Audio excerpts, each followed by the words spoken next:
Hi, Hunter. No, long time no see. It's been a little while. I guess this Yeah, pandemic sort of got in the way. it has. Hi, David. Very good to see you as well. Yeah, fantastic. So, how you been coping with it all?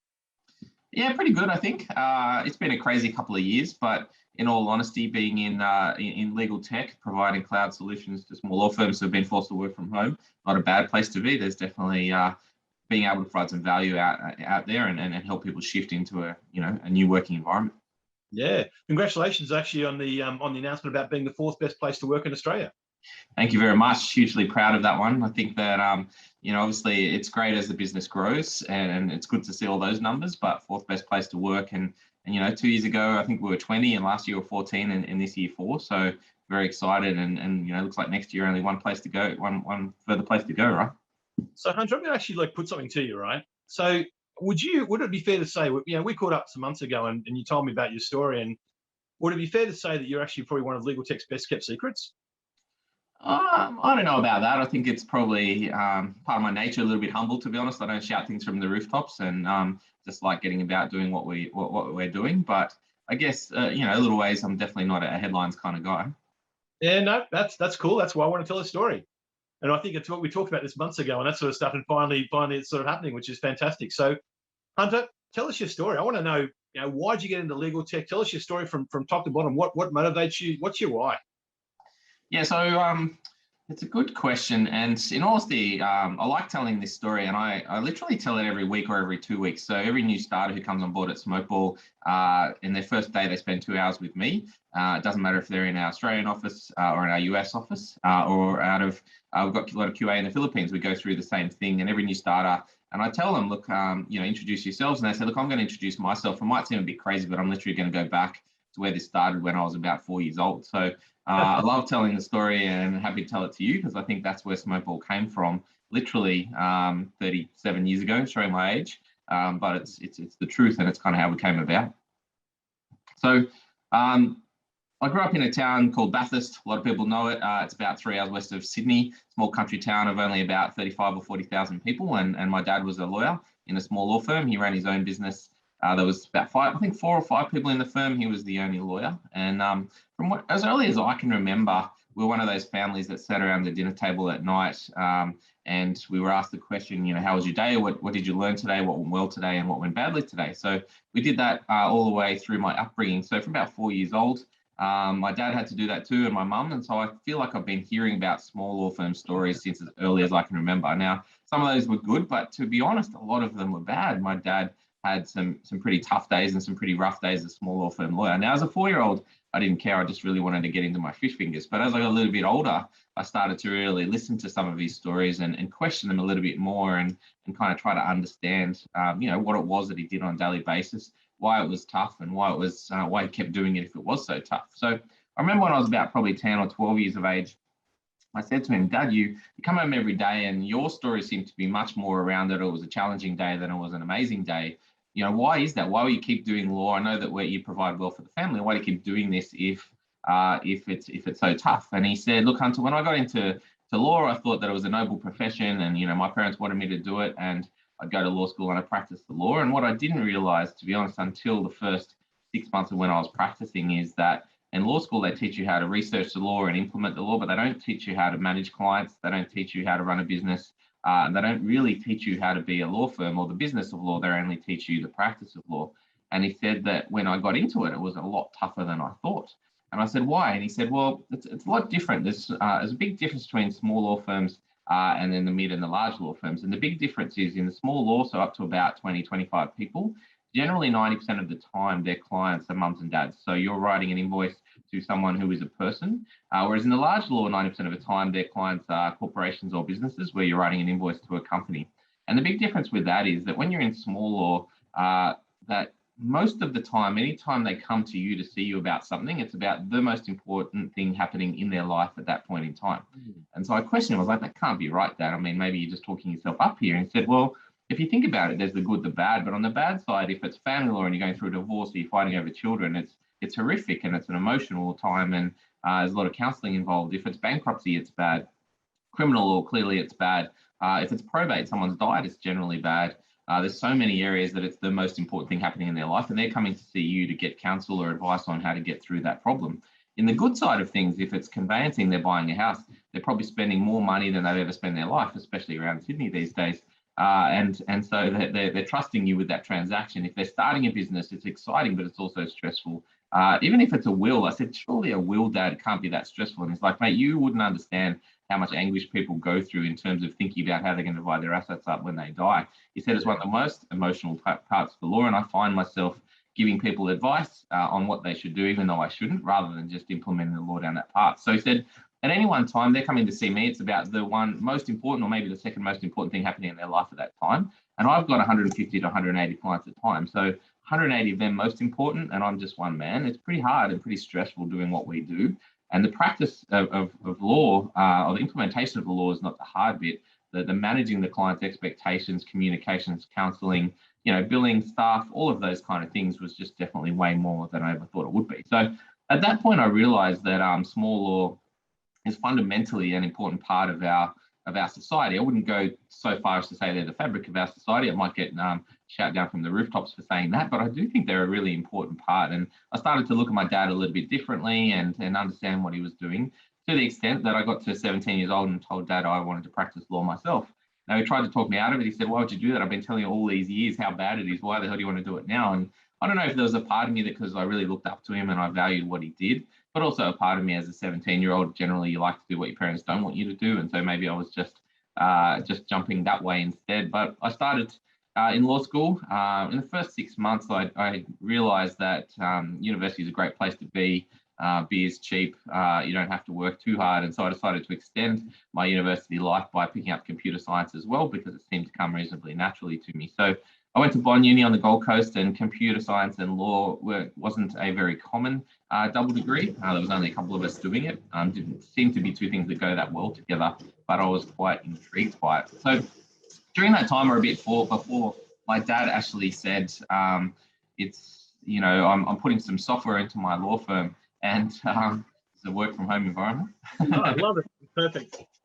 Putting some software into my law firm, and this guy rang me up and he keeps trying to sell it to me, and what do you think? And I said, look, I don't know anything about it. And anyway, he put this software in, and it was a guy who came out called Christian Beck, and he'd started a company called Leap. And this was, I think, in 1997, 1998, wow. A long time ago.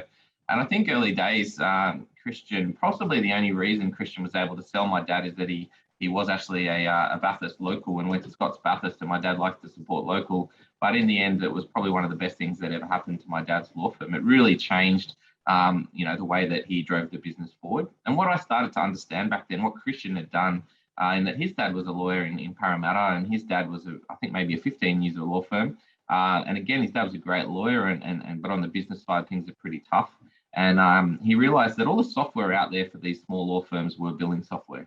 No one was really helping them with the do the work and get the work done part. Everyone was helping them get the bill out the door. And Christian saw an opportunity with his dad's, high transaction law firm to help them with some software that helps them really on that productivity side, get that work done more efficiently, so that then they could grow their businesses without increasing their headcount, which is where a lot of people have the problem. So he built that software for his dad, and then thought maybe he could sell this. And I think my dad was the fourth or fifth client. So that's kind of where I got into the world of legal software, just through my dad's firm. I rang Christian one day and said, look, can I get some work experience at Leap? I've had enough of uni and I want a bit of a break, and I like what you're doing. And we had a great time meeting, and legal and tech seemed to be where I would like to head. So this was in, I think, 1999, and I went down to Sydney and worked with Christian. There's about 5 employees at that point. I think there's probably about 50 or 60 law firm clients. And I started programming with Christian. He taught me to program in the environment Leap was written, and we started building out these businesses. Now, I was supposed to only be there for 3 months, but he convinced me to stay. Never went back to university. He convinced me it was the year 2000. We were going to float this thing. It was going to be huge and amazing. And then 4 months later, we had the tech crash, and everything went the opposite direction. But it didn't really matter. I was 21 years old, and full of energy, full of life, loved programming 18 hours a day, and just wanted to build this thing. And Christian and I got along really well. So, that was my start, really, from a 4-year-old through to a 21-year-old into sliding into legal tech, and that was 20 years ago now, and I've been there ever since. That's amazing. That's amazing. I mean, what challenges were there along the way? Look, I think that from the last 20 years, we've definitely had some ups and downs. Starting with that Leap business, and I think that we we grew quickly, and then we went ups and downs in terms of how fast we could grow and how much cash we had, and we never raised a whole lot of money. We did it through friends and family for the first 10 years really of Leap's existence, which is really much to Christian's credit. So we grew as quickly as what money we had in the bank, and we could pay those salaries, and we poured everything back into it, and didn't pay ourselves very much at all. But we got to a point, what we did realize in terms of the economy was that small law firms were reasonably protected, because if you're a general practice small law firm, if it's a strong economy, there's lots of conveyancing and lots of business law and lots of things. And if it's a bad economy, unfortunately, there's a lot more family law and bankruptcy and things. But a small law who's across many practice areas, generally those transactions, they may be up and down in certain ways, but generally they're pretty protected. So it wasn't this kind of small law firm economy that changed us, but it was really our growth. Sometimes we outgrew ourselves and had to pull back. Other times we probably should have gone a little bit faster in areas that we could have. But generally our journey was pretty good. But we got to about the end of 2010 and realized that Christian and I in a way were kind of programmers, and we had some great products that we delivered in both the Leap software side, and then Leap Searching later became InfoTrack, that putting in and bringing in some heavy hitters in terms of business leaders with a great sales and marketing background to really sell those products and do a great job out of it was what we wanted to do. And I think we were lucky. We happened upon some great people, and they've been able to take those two businesses from strength to strength. Oh, brilliant. I mean, when you did actually have some of these challenges and things that are actually along the way, I mean, from a personal standpoint, I guess, were there times you thought to yourself, this is not for me, this career is not for me, this is not what and I guess, were there things that points along the way where you kind of went, oh, this isn't for me? And how'd you overcome that?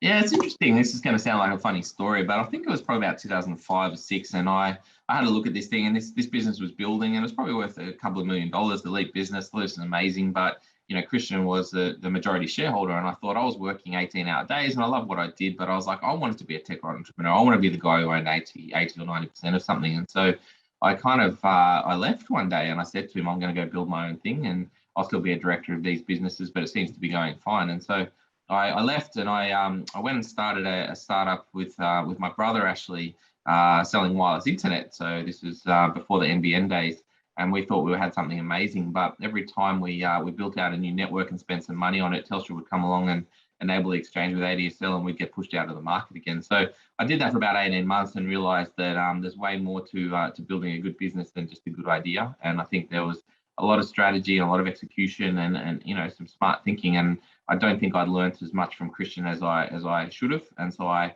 went back a little bit on my hands and knees and said, hey, I'm back. And Christian took me in, and I had a new lease on life. And it's that point that really I said, hey, I've got this new vision. Searches through Leap to do property inquiries is one thing, but I think we can build out a huge company here that isn't tied to Leap, providing those electronic property searches that we can open to the whole market in Australia and really make the most of the the government connections that we had. So he let me take that back, and that's when we rewrote the software from scratch and built it as a platform. And from what I hear, it's the same platform that the InfoTrack software is running on today, 14 years later, and it's been a great business. Oh, amazing. That's amazing. I'm actually interested. I mean, what from point of view of investing in you, I mean, the journey you've gone on has been a really successful journey. There's been some bumps along the way. How do you reinvest back in yourself? Like, how do you actually keep yourself developing and develop yourself and things? How do you do that? I mean, what mentors do you use along the way? What resources and books and things? How do you invest in you? Yeah, it's a good question. I've tried lots of things along the way when I kind of get bored or I think I can do better. I mean, back in the early days, to be honest, I remember I decided to do some Anthony Robbins courses, and a lot of my friends were saying to me, why would you do that? You're probably the most successful 24-year-old we've ever met. You don't need to do any of that stuff. And I was like, yeah, but if I can go through a few days and learn even one thing that I can better myself, why wouldn't I try that? I just couldn't understand why people wouldn't want to try something that maybe they could learn one thing out of and make themselves better. So maybe I've just always had that internal drive, and I'll go and find it. If the opportunity doesn't exist in front of me, I'll go and find that learning. But Christian was a huge mentor for me for many, many years. Steve Wood, great mentor for me. Richard Hugo Hammond. Well, I was surrounded luckily by a lot of strong business leaders that really helped me kind of keep learning. There was times that Christian and I had some fiery times. I think that's what happens with founders and partners. And at one point we actually went out and I got a coach, and he kind of helped me with that relationship. And a lot of the time, when you look at those things, it wasn't what was Christian doing, it was the way I was kind of reacting to some change. And so always try and drive myself forward and look for the best in things, and I'll go and search out that new mentor or that new business partner, or read an article. Honestly, I've never been a big book reader. I always try and make myself. Christian was. Sometimes we used to call it Mad Monday. He'd read a new book on a weekend, come in on Monday and say we have to change everything we were doing. And we never knew. But we kind of got through that, and that kind of settled. But generally, I like to read lots of articles and lots of blogs and just kind of piece by piece and learn through other people's experiences rather than kind of read the theory. I love the practice. I love now podcasts, and my favorite one is How I Built This, and really listening to people's stories, because generally those guys, they didn't luck into anything. They worked hard, they tried, they failed, they tried, they failed, and then they kept going. And I think that resilience and that persistence is really at the core. And I think for us, Smokeball wise, probably nearly got chewed up and spat out of the US 3 or 4 times, but we've really made it now. And I think that we had great investors and great support from those people to make sure we can get through it, but also the resilience of being able to keep going and knowing that we're going to learn from that and try something different. That's what gets me out of bed in the morning. I love it. Brilliant, absolutely brilliant. You can see, you can actually see, like, you're so passionate about what you're doing, about making a difference and things. What kind of people would join Smokeball? It's a great question. I'll go back a little bit before I answer that question, kind of say when Smokeball was started, we're a bit of a breakaway company. And I remember when we had 5 employees, and we were back to that garage startup, and everyone was excited and everyone liked hanging out together, and everyone was passionate about really solving the problems we were solving and doing it in a way that you wanted to come to work every day. And I remember sitting there saying, look, we're going to grow this thing. This is going to be a big company and we're going to do it together. But we want to be those guys that when we're 100, 200, 500 employees, we still have this same feeling that we do today as a 5-person startup. Now, I think I was probably pretty young and naive when I said that. It's definitely a lot harder. I know the challenges of doing that as you grow, and really when you've got rapid hiring, to make sure you retain that culture is really important. But I think we've been able to do it, and Best Place to Work has been hopefully a bit of a guidepost for that, to make sure we keep that culture front and center. But what we kind of said back then is something that always hangs around in my head, is that we said we want to prove that nice guys can finish first. That's kind of what we said, in that we basically have this culture where people like to buy from people they like. That's what the world is like. And we wanted to say, not only are we going to provide great software, but we're also going to be not a software vendor as such, but a partner for these law firms for life. So that's kind of what we wanted to build. And so we kind of put that front and center around our core values. So when we do hire, we look at those core values and say, do we think this person is going to fit in this environment? To the extent that we even talk about them and say, do you think you're the kind of person? Because we think that you tick all the boxes in terms of execution, experience, all those things. But if you don't fit in with the people, we kind of hire and fire by this, because that's how we want to grow the business. And if you one of our core values is check your ego at the door. And if you have a big ego and you put that in front of where Smokeball and the people around you should be, it's probably just not going to last that long. So we're very upfront with it, and we realize that the best place to build a culture is really at that front door as you bring people in on a day-to-day basis.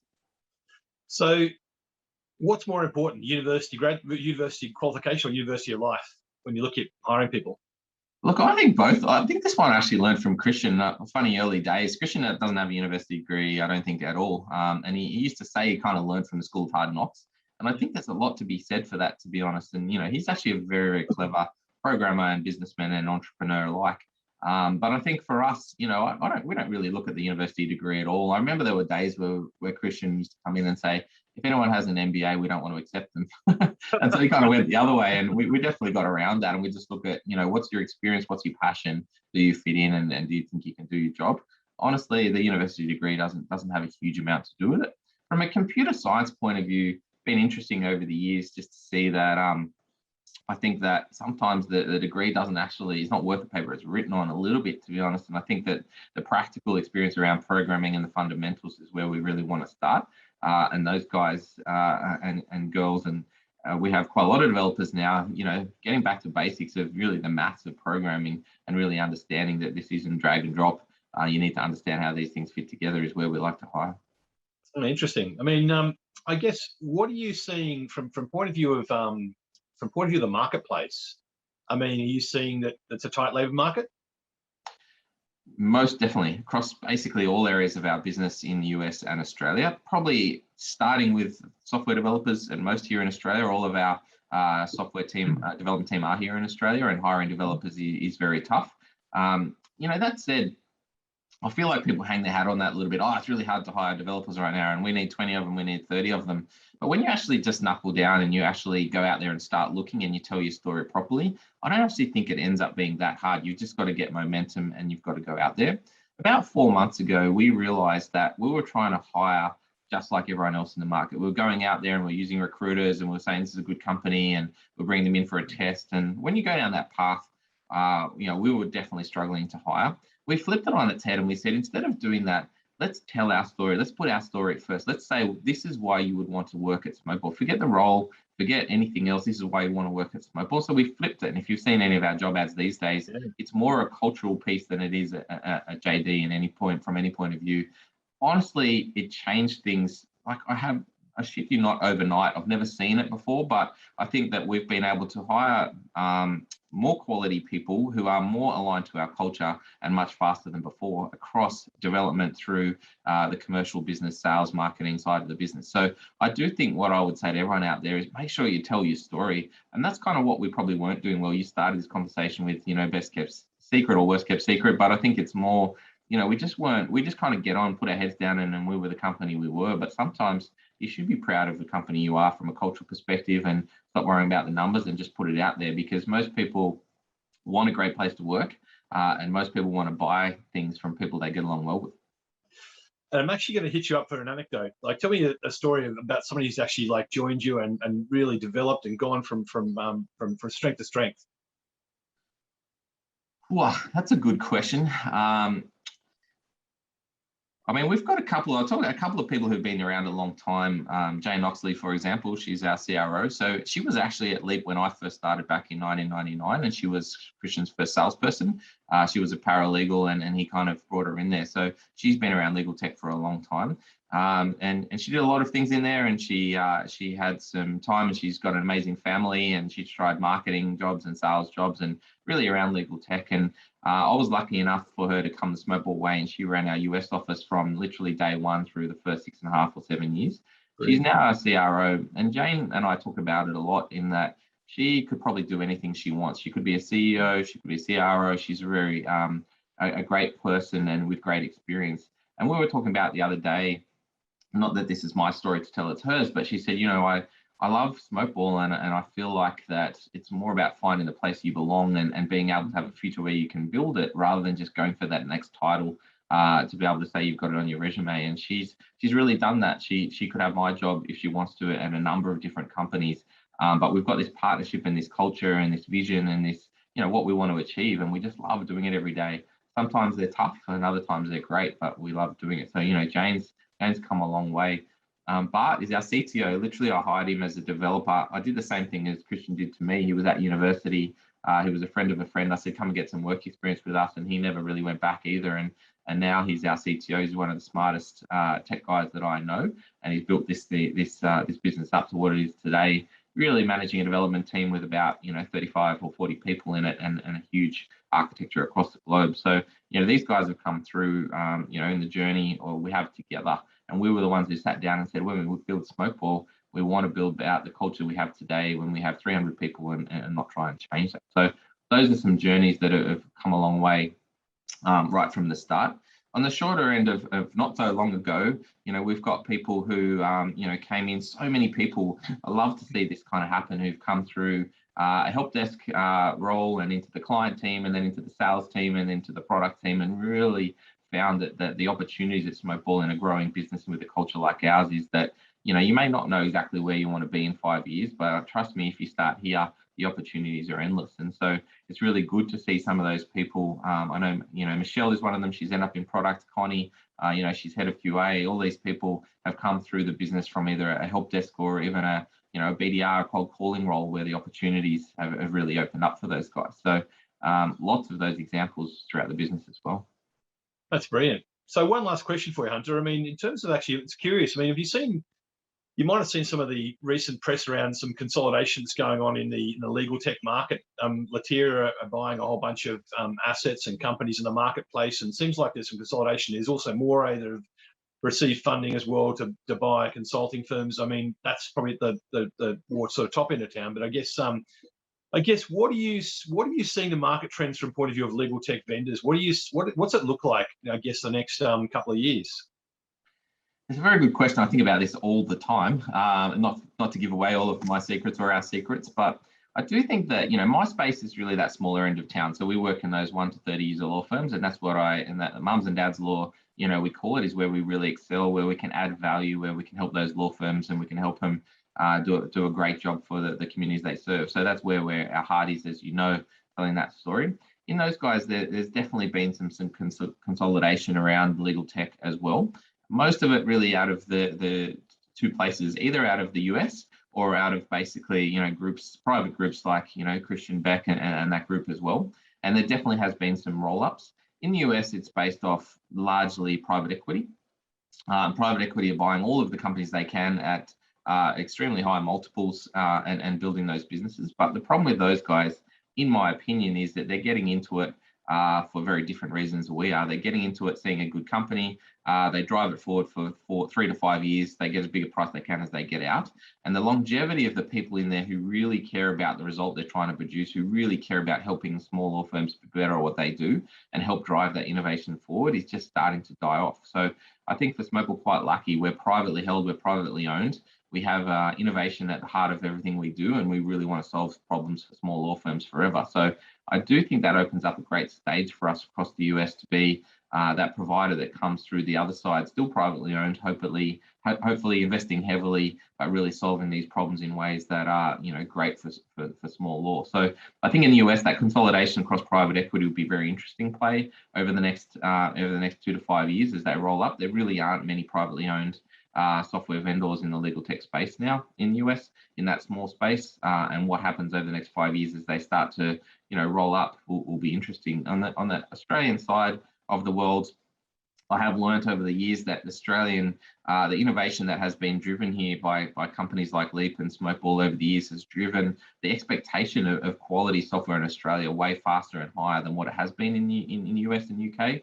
And so it's hard for external companies to come in and start here, because just to get a start, they've got a whole lot that they need to deliver just to get those small law firms productive, like the other opportunities in the market. So US isn't quite there yet. You can, there, from what my last count, at least 35 different browser-based case management systems, or tout themselves as such, in the US that are all trying to sell out there and driving each other down on price and not up on functionality. Whereas in Australia, that doesn't really exist. So there's only probably, if you're out going to market, 4 or 5 vendors you could look at to be able to really have a competitive offering here. So I think here, Australia is going to drive, I see it really driving that innovation forward, because that's the next play when there aren't many vendors and everyone kind of pushing each other. And I love a bit of competitive tension driving forward that innovation and changing law firms for the better. I think the US has a bit of catching up to do to really get those law firms productive and into some great software and not just in that mix of low cost, low value, private equity owned growth. Yeah, no, makes sense. No, some really interesting developments there, that's for sure, Hunter. Look, I'd like to thank you so much for your time today. It's always great chatting with you, that sort of stuff, and hopefully we can do it in person very soon. Thank you so much. That'd be great, David. Thank you very much. Appreciate hearing my story. Thanks, Hunter.